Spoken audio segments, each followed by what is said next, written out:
The Treasure of Alpheus Winterborn by John Bellairs, Chapter 5. One simmering hot day toward the middle of August, Anthony decided that he would meet his father at work and walk home with him at lunchtime. Mr. Monday worked long hours at his saloon, but he always came home between 12 and 2 for a leisurely lunch. When Anthony got to his dad's saloon, he went in the back way as he always did. Kids weren't supposed to go into saloons, and Anthony always felt sneaky when he did it. At the back of the saloon were 3 big round tables where men were sitting, smoking cigars and pipes and talking and laughing and playing cards. Several men were standing at the long wooden bar.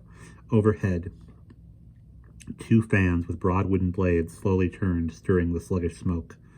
Behind the bar was his dad, wearing a white apron and drawing a glass of beer.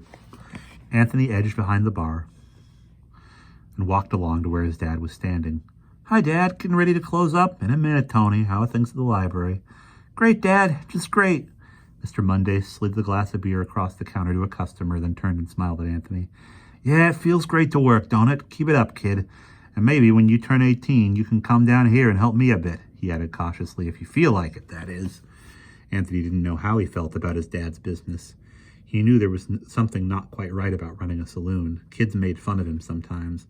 They would come staggering up to him, pretending they were drunk, saying things like, "Hey, Tony, I just been to your dad's joint."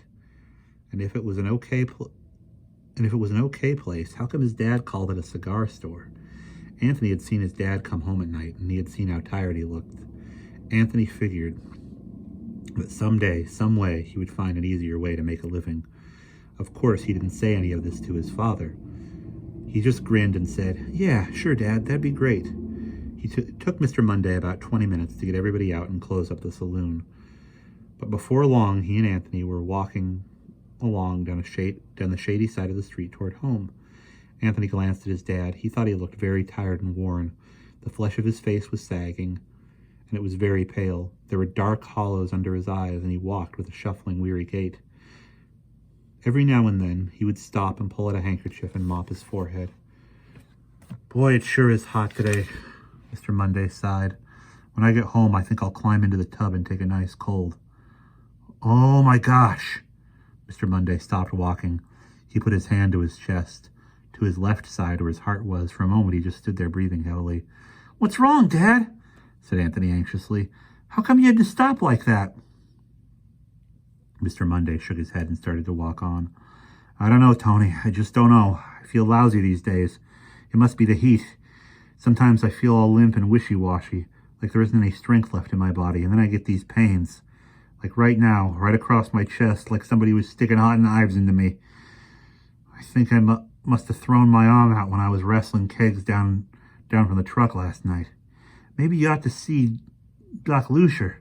Dad, he'd find out if there was anything wrong." Mr. Monday shrugged. "What does he know? It's just my shoulder, that's all. That's all it is. When this heat wave breaks, I'll feel better." Mr. Monday didn't like doctors much. He was always boasting that he'd never had a sick day in his life, which was not exactly true.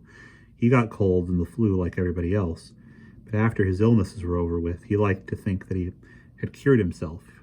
He was a kind man, but he had a streak of stubbornness in him about anything that had to do with his health. "Dad," said Anthony after they had walked a little farther, "are you sure? You don't think he ought to go see Doc Lucier?" "Sure, I'm sure," growled Mr. Monday, and he gave his son an irritated glance that meant he didn't want to talk about doctors or ailments anymore. And for the time being, that was the end of it. And we'll pause there.